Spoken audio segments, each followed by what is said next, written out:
poderoso do mundo e flui através da maior floresta tropical do planeta. Mas a colossal bacia do Amazonas está sob cerco de um jeito que poderá alterar a face do planeta, tornando-o o cenário de uma das aventuras humanas mais importantes. Junte-se a Jean-Michel e sua equipe na redescoberta do Amazonas de hoje, dos Andes ao mar. Expedição Jean-Michel Cousteau.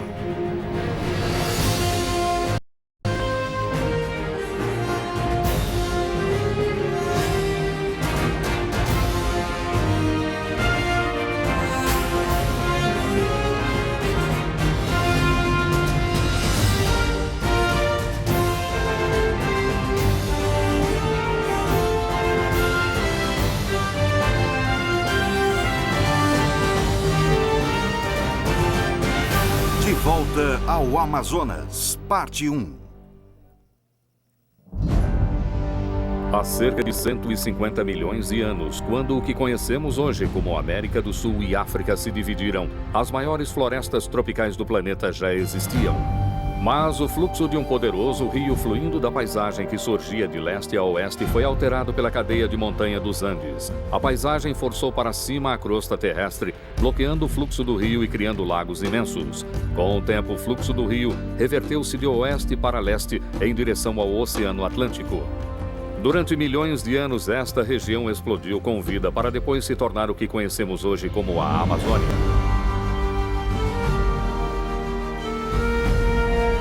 O nome por si só já evoca a aventura, beleza exótica, isolamento e perigo. Mas poucos entendem ou apreciam verdadeiramente a importância global dessa região. Com uma floresta tropical do tamanho da porção continental dos Estados Unidos, a bacia do Amazonas está numa escala além de qualquer fronteira, além até de continentes. Influenciando o clima de todo o planeta, a bacia é lar de mais de 30 milhões de pessoas e faz parte de 9 países. 20% da água doce do mundo fluem do Amazonas, percorrendo uma distância de 200 quilômetros rumo ao Oceano Atlântico. Apesar do tamanho gigantesco da bacia da floresta tropical, evidências científicas estão, cada vez mais, revelando a fragilidade desse ecossistema e como o que acontece aqui pode influenciar sensivelmente o clima global e possivelmente de maneira irreversível dentro de 10 a 20 anos. Relatórios de uma mudança sinistra foram divulgados nos últimos 25 anos desde que Jean-Michel Cousteau explorou esta região pela primeira vez. Preocupado com a sustentabilidade da floresta tropical e com seu impacto global no clima e nos oceanos, ele e sua equipe retornaram para soar o alarme em busca de razões para se ter esperanças. Seus filhos Fabien, Céline e sua equipe terão suas vidas mudadas nessa expedição. Eles irão explorar a rica floresta tropical tanto na estação das secas quanto na das chuvas, subindo o rio durante vários dias, penetrando em tributários de águas negras para encontrar as espécies aquáticas exclusivas do Amazonas. A equipe terá que passar por situações difíceis ao atravessar essa região selvagem e diversa, incluindo áreas que estão completamente desmatadas, para dar espaço ao gado e à agricultura, como a plantação de soja. Penetrarão no coração do Amazonas, onde os conflitos entre as empresas privadas e o meio ambiente se tornou uma verdadeira luta de vida ou morte, tanto para a vida animal quanto para os índios da floresta, que são os que podem deter a chave para a sustentabilidade da região. Para Jean-Michel, esta será uma importante missão para revelar nossa conectividade com o Amazonas e como este rio pode alterar nosso futuro. Jean-Michel começa sua jornada com uma visita a um dos maiores fazendeiros do Brasil e um velho amigo. O Dr. Francisco Rita Bernardino foi inspirado por Jacques Cousteau há 25 anos a construir o Ariaú Amazon Towers, a 56 quilômetros ao norte de Manaus, no Rio Negro. O primeiro complexo hoteleiro com 3 níveis construído sobre palafitas no nível da Copa das Árvores na floresta amazônica.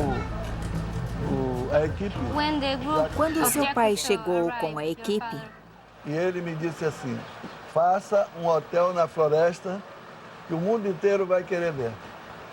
And he said to Dr. Rita, make a hotel in the jungle because everybody around the world is gonna go to meet the forest.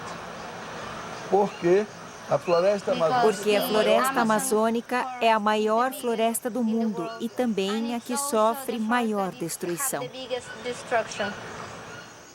Como o Ariaú Towers foi construído para estar entre as árvores, ele também dá ao hóspede a oportunidade de testemunhar a mudança dramática nas estações no Amazonas. A estação das secas, que dura de junho a novembro, e a estação das chuvas de novembro a maio. Aqui as águas podem subir até 90 centímetros. Posso convidá-lo para ir até a casa do Tarzan Jacques Cousteau? Claro. Tem uma placa lá dentro contando a história. Onde, aqui? É bem ali. Isso foi durante uma expedição que fizemos ao Amazonas. Este é o Kátia e o macaco dele. Ele se perdeu na selva e nós ajudamos. Isso foi uma homenagem do Dr. Rita e da filha dele quando chegamos aqui.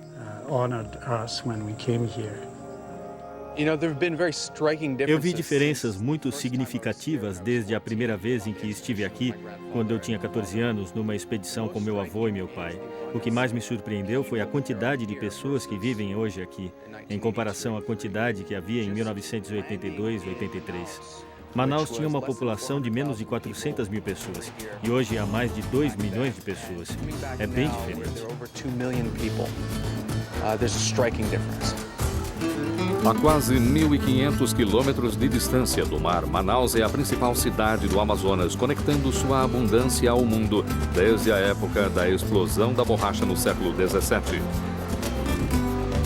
Também é de Manaus que as riquezas da floresta tropical são exportadas para mercados estrangeiros, ávidos pela abundância do local, mas como a equipe descobrirá com consequências alarmantes. A investigação da equipe e suas aventuras começam aqui. Durante os próximos 10 meses, eles irão carregar e descarregar mais de 100 peças de equipamento pesado e carga. Foi a última. Tá bom. Juntos e em equipes menores, eles irão percorrer mais de 9.000 quilômetros de rio, onde a única companhia que terão será a sua própria. Legal!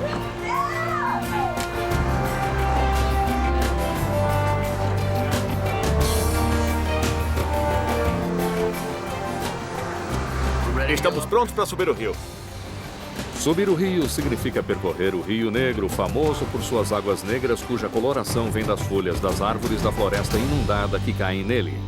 Viajando rumo ao norte para o estado de Roraima, a equipe entrará na reserva de Xixuaú e em seu território protegido.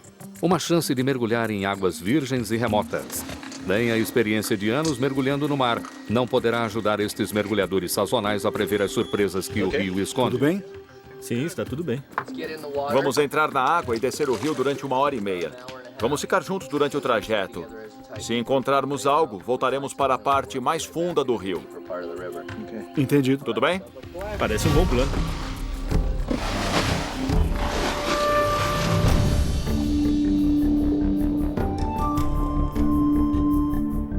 Acostumados ao azul do mar, os mergulhadores agora precisam se adaptar a esse rio de águas escuras. Há cerca de 200 espécies de cobras no Amazonas. 54 são venenosas.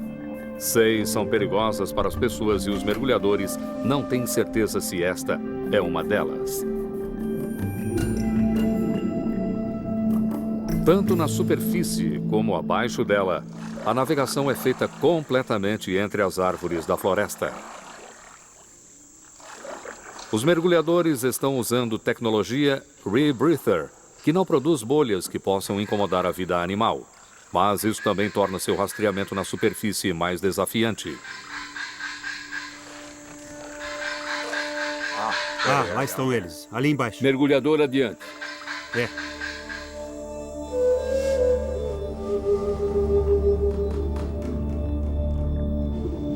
Com 3.000 espécies de peixes identificadas, de um total de talvez 5.000, o Amazonas contém pelo menos 2 vezes mais espécies que todo o Oceano Atlântico.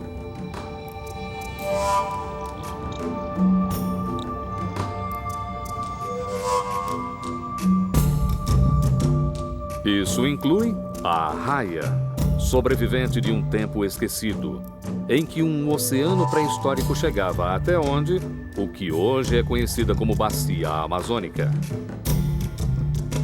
Mais de 20 espécies de arraias escondem-se nas águas do Amazonas, equipadas com olhos iguais a periscópios, adaptados para a pouca luminosidade do rio.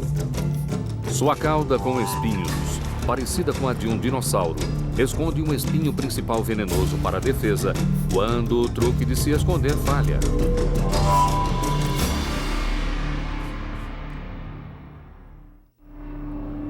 A equipe levou mais de 30 horas para chegar à reserva de Manaus de barco, mas um hidroavião pode fazer a viagem em 4 horas.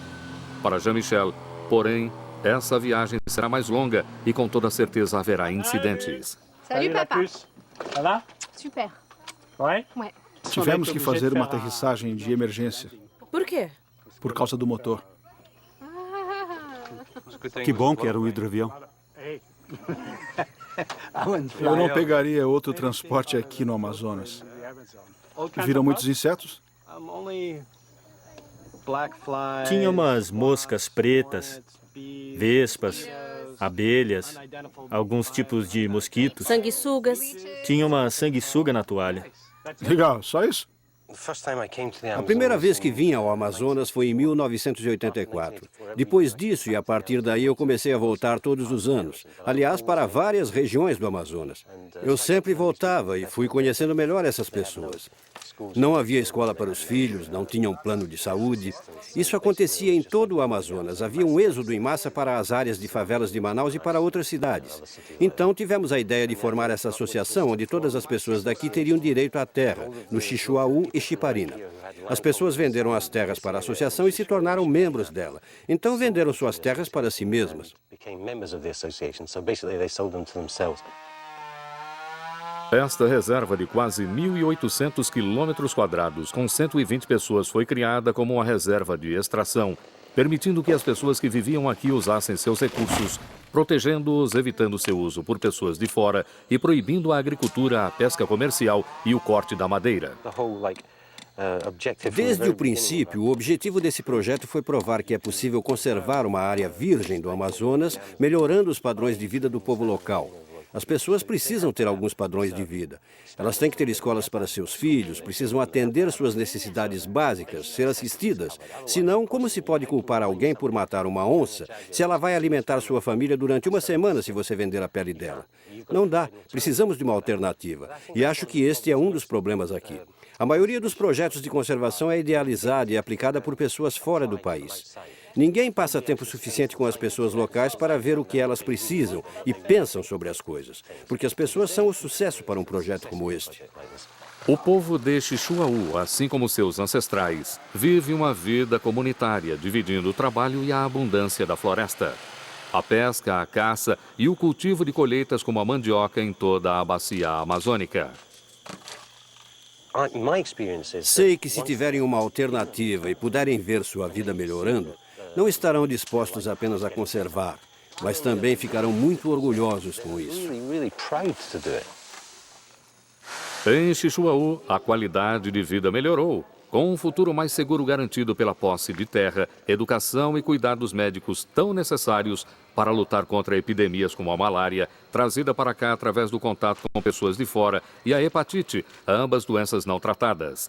Mas também há um grande valor no quase esquecido conhecimento tradicional da floresta e de sua poderosa medicina. Essa daqui é uma planta para contra veneno de cobra. Esta é uma planta contra veneno de cobra. Você raspa assim, essa parte aqui, ferve em água e bebe. É usada contra a picada de cobras. Essa planta aqui o nome é tartaruguinha. O que quer dizer? Tartaruga pequena. Tartaruga. Tartaruga. Cada planta aqui tem um nome. Eles extraem um líquido dela e colocam sobre todo tipo de coceira e cura a coceira. A gente precisa de uma garrafa. Precisamos de muitas garrafas. Isso se chama cipó cururu e é para dor muscular. Isso é para curar cortes e arranhões? Pelo que eu entendi, as pessoas não querem mais usar as plantas para a medicina. Então, o que elas fazem? Compram remédios na farmácia. É isso que elas fazem? drugs from the pharmacy? Is that what they do?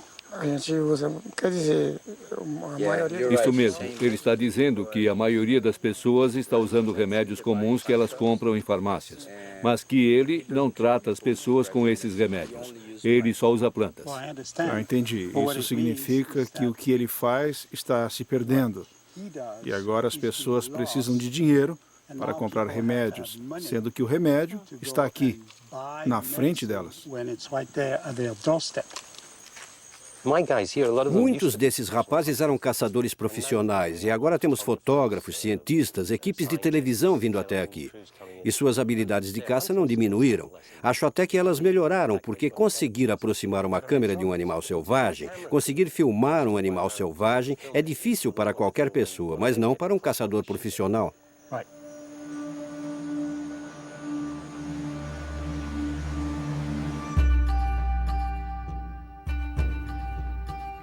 Para a equipe, ainda há meses de trabalho e muitas perguntas à frente.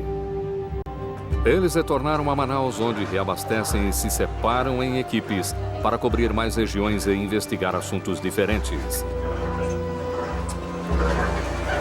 A gente se vê em 2 semanas. Uma pergunta básica que ainda precisa ser respondida é o quanto da floresta amazônica precisa ser preservada para manter o ecossistema e a saúde do planeta. Os cientistas abordaram essa questão metodicamente, dividindo a floresta em fragmentos de diferentes tamanhos e observando o quanto das complexas plantas da floresta e animal é capaz de sobreviver. Esta área da Amazônia Central é conhecida como o local-chave da biodiversidade. O segredo da alta diversidade daqui são os mecanismos e processos interconectados. Então, se você quebrar um elo dessa corrente, o processo todo é destruído. Então, queremos entender o que acontece com a floresta, com sua dinâmica, com sua função e com sua biodiversidade. Queremos saber se os fragmentos da floresta estão ficando cada vez menores. No desenho original desse estudo, planejamos ter fragmentos de 1 hectare, 10 hectares e 100 hectares. Este é um fragmento de 1 hectare. Essa área é de 100 metros por 100. Exatamente.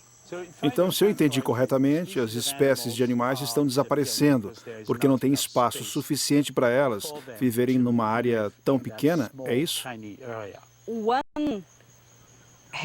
fragmento de 1 hectare é pequeno demais para quase tudo, animais e plantas. Mas de 10 hectares para mais, é possível manter alguma biodiversidade, tanto de plantas quanto de animais. Então, para conservar todas as espécies, qual o espaço necessário?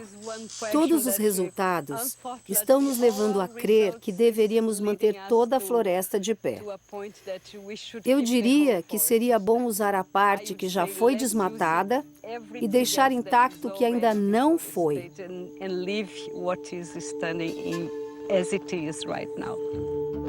Até agora, 17% da floresta foram desmatados em 30 anos. Em 30 anos? Em 30 anos. Perdemos 17%, cerca de 30 mil quilômetros quadrados todos os anos. Então, em 30 anos, já perdemos uma área maior que a França. Imagine a França completamente destruída. Do tamanho do Texas. Sim, exatamente, do tamanho do Texas. A contribuição da Amazônia ao mundo é a de um condicionador de ar global, criando chuva e armazenando carbono. 50% da umidade das chuvas da Amazônia são liberados diretamente das árvores, então menos árvores significa menos chuva. E quando cortadas, as árvores liberam dióxido de carbono armazenado, aumentando o aquecimento global. Os cientistas preveem que se de 30% a 40% da floresta amazônica forem cortados, ela chegará a um ponto em que se tornará seca demais para sobreviver. Nos últimos 4 anos, trabalhamos intensamente.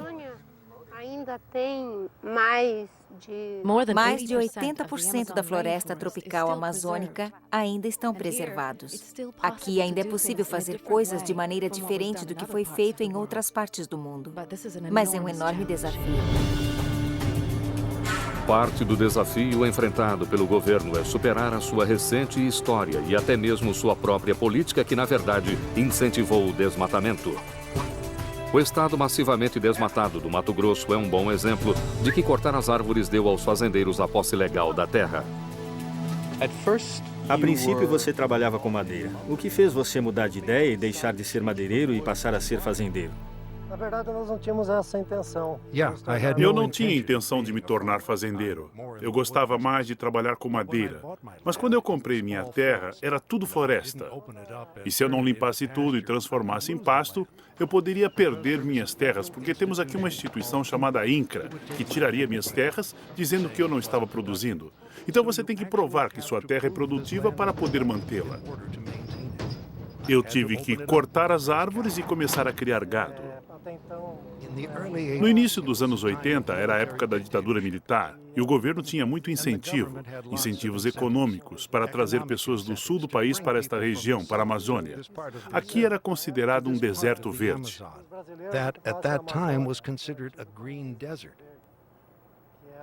Ninguém morava aqui. Só havia floresta. Então o objetivo era ocupar este lugar e não perdê-lo para países estrangeiros. E naquela época não havia nada relacionado com o meio ambiente. Então a ideia era derrubar a floresta, plantar e criar gado. No estado vizinho ao estado do Mato Grosso, Rondônia, Blair e Plínio vivenciam na floresta os efeitos do que os fazendeiros e rancheiros têm que fazer para obter o título de donos da terra. Eles queimam tudo, inclusive árvores enormes e valiosas. Embora hoje isso seja ilegal, é quase impossível impedi-los e a devastação continua.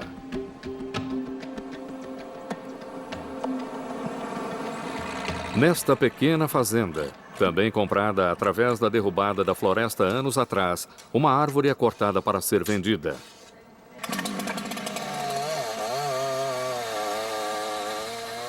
A equipe consegue uma olhada de perto, talvez perto demais.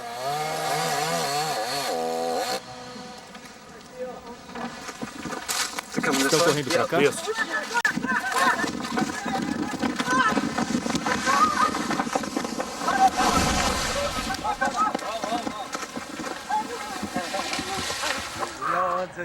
Achei que fosse do outro lado. Estávamos ali. Ah, meu Deus. Olha toda essa água saindo. O Brasil exporta enormes quantidades de madeira em uma indústria marcada por controvérsias, corrupções e práticas ilegais, algo quase impossível de ser controlado pela polícia. E por causa de um mercado internacional que exige cada vez mais madeira, esta indústria continua a se desenvolver, apesar das consequências. Obter madeira ilegalmente não é o único problema. Durante o processo que traz essa madeira para o mercado, mais de 70% da madeira derrubada são perdidos. Os países ocidentais precisam parar de comprar a madeira do Amazonas da maneira que estão fazendo agora. Dessa maneira exploradora e não sustentável, sem nenhum tipo de gerenciamento e explorando as comunidades locais e os índios, porque eles são os caras que cortam as árvores, mas vendem muito barato. Há madeireiras que pagam 3 quilos de açúcar por uma tora de mogno. Dá para imaginar? Por uma árvore inteira? Por uma árvore inteira. Então, quando as pessoas compram uma mesinha de mogno da Amazônia peruana, elas estão pagando 1 centavo para os índios e 100 ou 200 dólares para a cadeia de pessoas que estão ganhando dinheiro com essa exploração. Precisamos dizer a estas pessoas que quando elas compram um móvel de madeira da Amazônia, elas estão... É triste dizer isso, mas estão comprando algo manchado de sangue, de exploração. Posso dizer que o mogno tirado da Amazônia está manchado de sangue.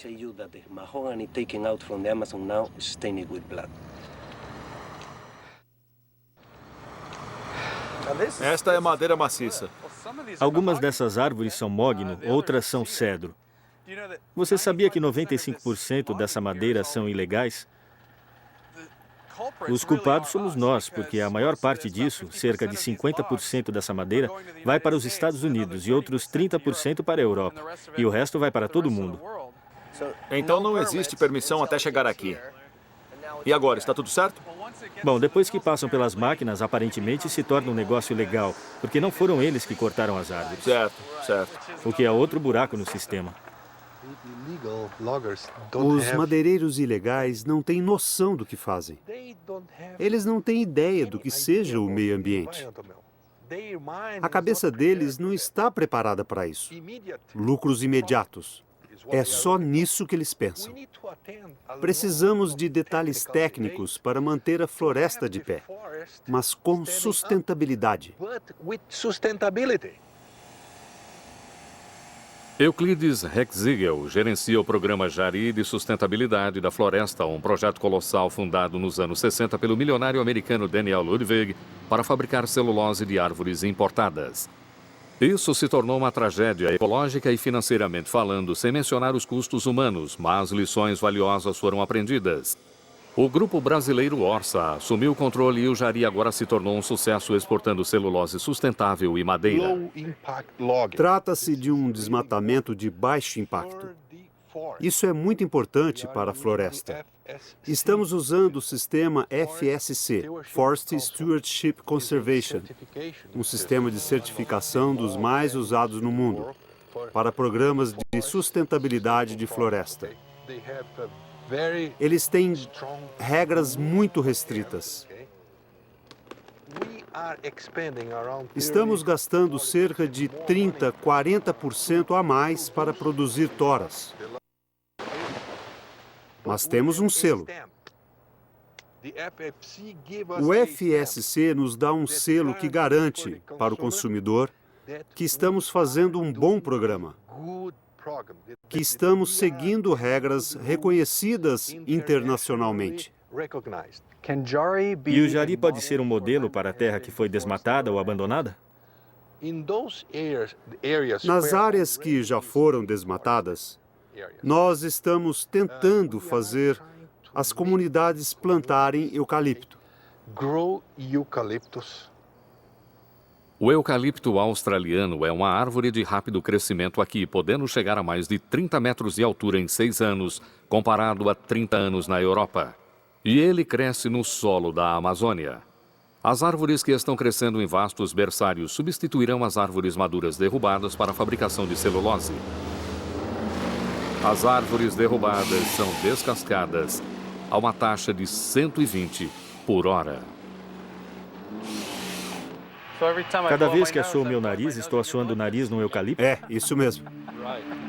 A plantação de eucaliptos em áreas desmatadas reclama a terra para uso sustentável. Mas ela não substitui a rica complexidade da floresta e a diversidade da vida que ela torna possível.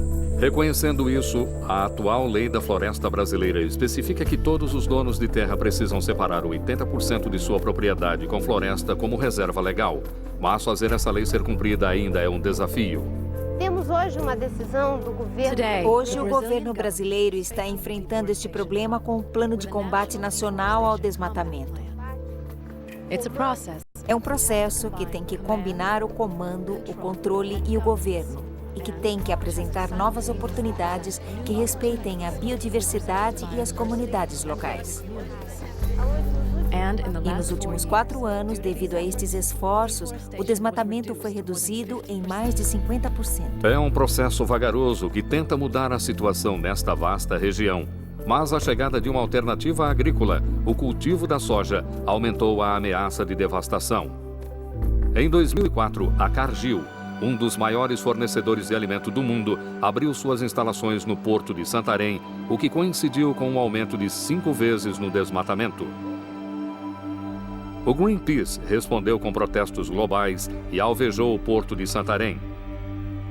A controvérsia resultante levou a um projeto responsável do cultivo da soja e a uma moratória exigindo que qualquer soja comprada teria que ser plantada em terra previamente desmatada. A Cargill está participando ativamente. Respeitamos todas as leis em todos os países onde fazemos negócios. E mais do que isso, fazemos tudo respeitando altos padrões éticos. Não vamos comprar nenhum grão de fazendeiros que estejam destruindo o ambiente. Não vamos comprar nem soja, nem milho de fazendeiros que estejam cortando árvores ou que estejam promovendo qualquer outro tipo de desmatamento. Em 2 anos, vamos sentar e discutir o que fazer. Mas o impacto ambiental da soja no Brasil é complexo e há pontos que vão além do que a moratória pode alcançar. A maioria da soja está sendo plantada no Cerrado brasileiro e não em áreas de floresta tropical. Mas mesmo assim, isso tem uma tremenda influência no desmatamento daqui, porque é isso que dá a justificativa para a infraestrutura, para a construção de estradas, levando ao desmatamento. Então, a principal controvérsia no momento é a BR-163, de Santarém a Cuiabá, em Mato Grosso. Essa estrada está sendo construída para o transporte da soja para portos no Rio Amazonas, em Santarém. O desmatamento causado por causa da construção daquela rodovia não será diretamente sobre a plantação de soja, mas para a criação de pasto para o gado. Além do desmatamento, há todo tipo de coisas acontecendo que leva à perda da floresta. E isso tudo gira em torno da soja. Os efeitos das estradas no ambiente da floresta tropical são dramáticos. A principal passagem do leste para o oeste através da bacia amazônica é a Transamazônica, vista do espaço como uma cicatriz pelo continente, parecida com uma espinha de peixe. Estradas não pavimentadas limitam o acesso, principalmente durante a estação das chuvas. Mas pavimentadas ou não, 85% de todo o desmatamento ocorre dentro de 48 quilômetros em cada um dos lados da estrada. A equipe viaja pela longa estrada até a fronteira com o Peru, onde a rodovia interoceânica, projetada para unir o litoral atlântico ao Pacífico por cima dos Andes, está em construção. Mira, lo que estamos viendo na parte de frente do rio Madre de Dios. Ele diz que o que estamos vendo aqui cruzando o rio é o início da construção da rodovia interoceânica no Peru. A pavimentação começou na fronteira com o Brasil e eles estão vindo para cá. Assim que a ponte for construída, a estrada continuará através da cidade de Puerto Maldonado e chegará até a rodovia que segue para o norte e sul de Cusco. Isso significa que a rodovia interoceânica vai atravessar a cidade bem no meio. Ele calcula que a cada 13 segundos haverá um caminhão com soja atravessando o meio da cidade. A Universidade do Pacífico fez um workshop onde se falou sobre esta área e sobre o que seria mais economicamente viável. E a conclusão foi de que seria viável ter 100 quilômetros de soja de cada lado da rodovia, o que significa um completo desmatamento com 200 quilômetros de um lado a outro. A presença dessa rodovia, na verdade, é uma coisa positiva, porque irá ligar comunidades a outras regiões. Porém, ele está pedindo ajuda para desenvolver esta área como um destino para o ecoturismo, para que os recursos que eles possuem aqui continuem a existir e para que possam trazer a eles algo economicamente viável. Eles não querem que esta cidade seja uma rota de caminhões. O aumento do ecoturismo é uma peça-chave do quebra-cabeça e um bom exemplo disso é a reserva sustentável de Mamirauá. A jornada para Mamirauá irá exigir da equipe mais uma longa travessia de rio, permitindo que eles tenham o tão necessário descanso e que possam ter a chance de refletir sobre as exigências da expedição até agora.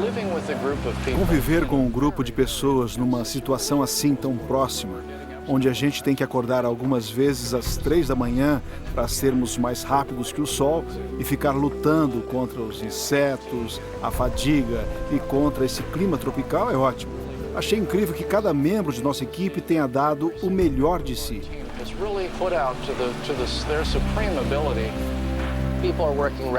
As pessoas estão trabalhando o dia todo e é isso que une o grupo e o torna um todo. Confiar e contar com cada um na equipe.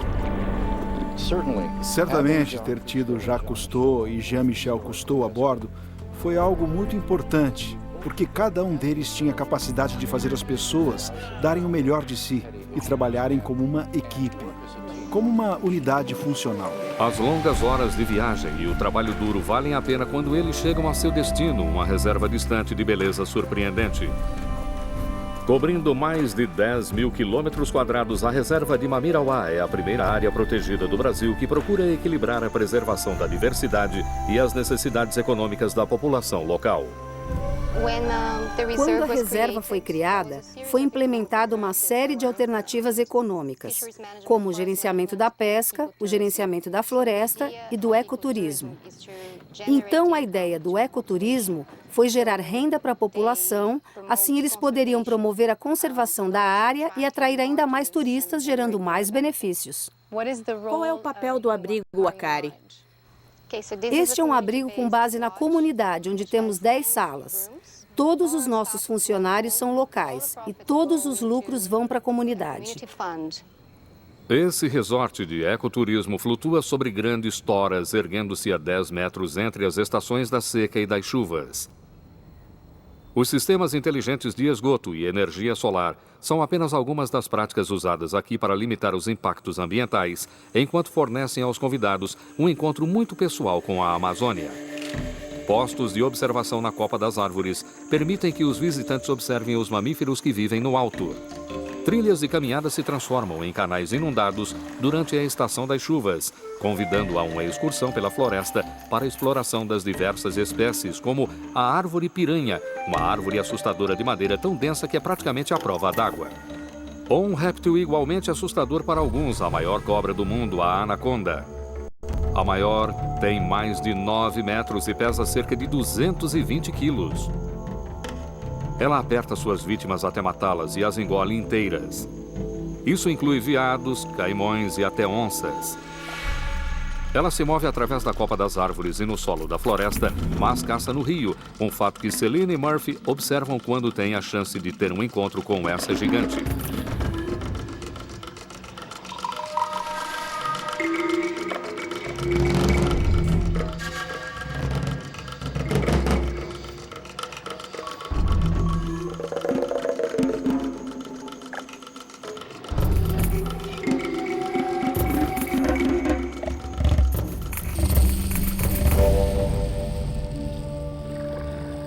Caçando quase sempre à noite, ela toma sol na floresta durante o dia, digerindo sua refeição. Possivelmente esperando semanas, até meses antes de caçar novamente. Então, como você acha que o turismo beneficia a natureza? Desde que o turismo começou aqui, tivemos um aumento nas populações de diferentes animais, como o pirarucu e os jacarés. Porque os locais começaram a ver esses animais como atrações turísticas. Então, as pessoas queriam vir aqui para ver a vida animal que existe em abundância. Então, nesse sentido, o ecoturismo ajuda a promover a conservação, porque as pessoas querem vir e aprender sobre o ecossistema e ver a beleza da vida animal daqui.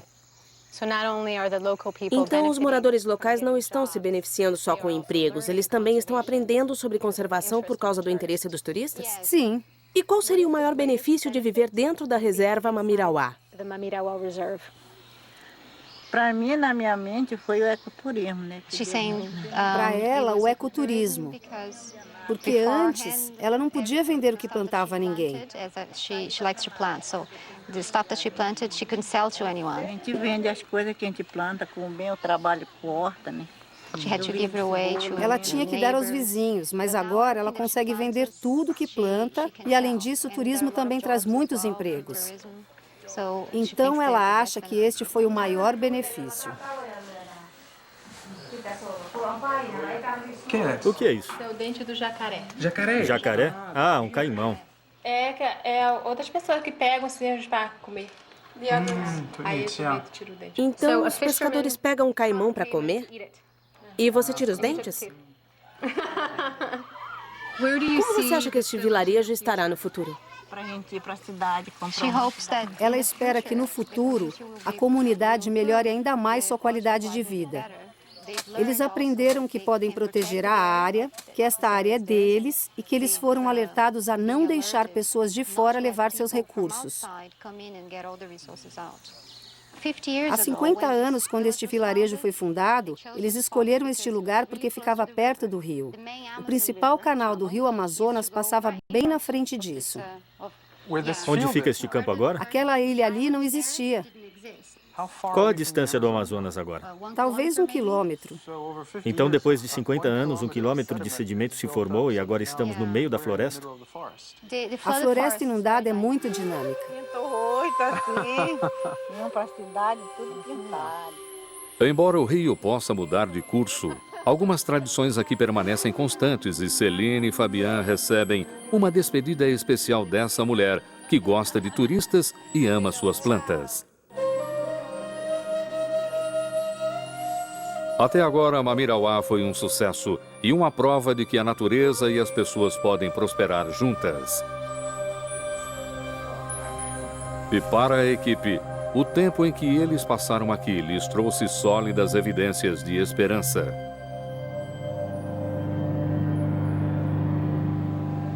Celine agora embarca em uma jornada de 1.600 quilômetros para o sudoeste, para a floresta tropical de Pucallpa, no Peru, onde uma emocionante conexão foi descoberta entre as plantas da Amazônia e o restante do mundo.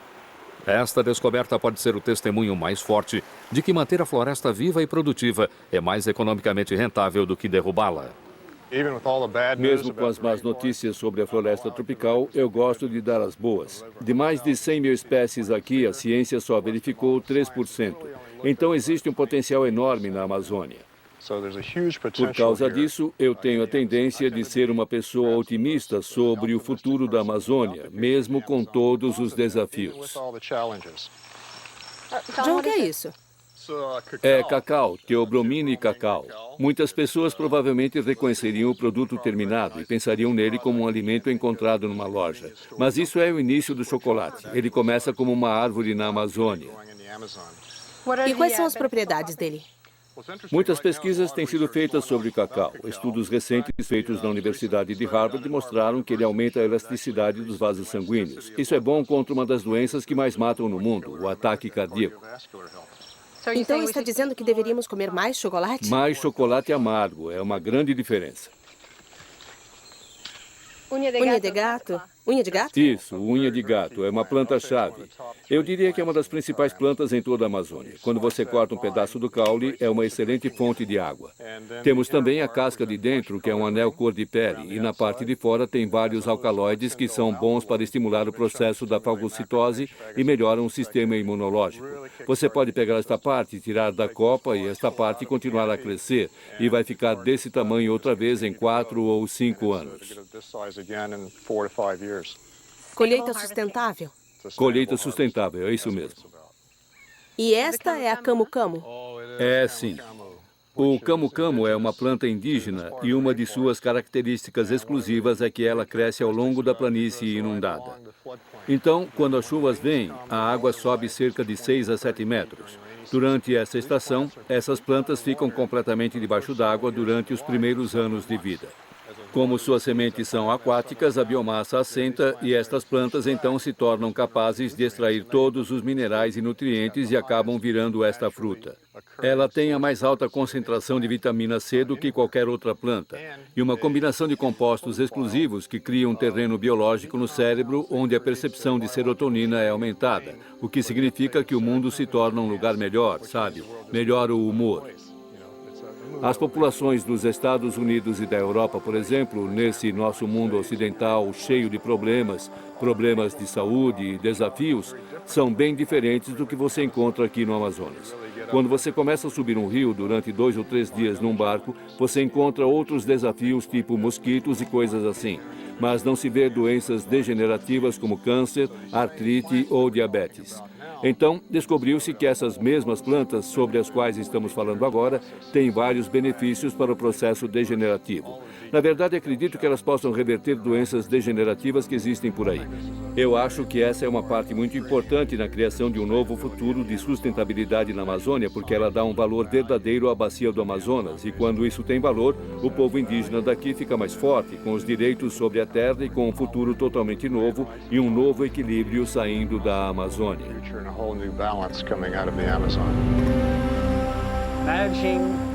Imagine o Amazonas. Eu olho para ele e acho que deveria ser administrado como se administra um negócio.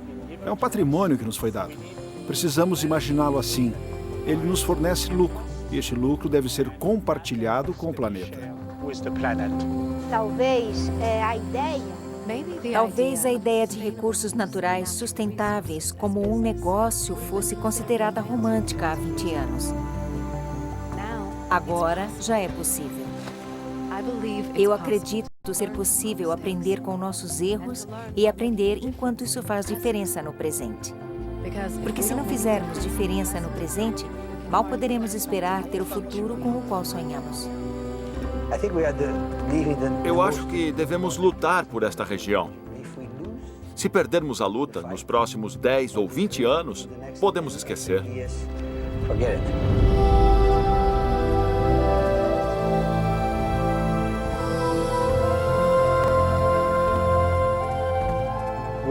Temos que encarar esse problema e encontrar soluções. Mas será preciso muita energia e coragem. No final, será para o benefício de todos. A Amazônia é parte de nossa vida, quer vivamos aqui ou não.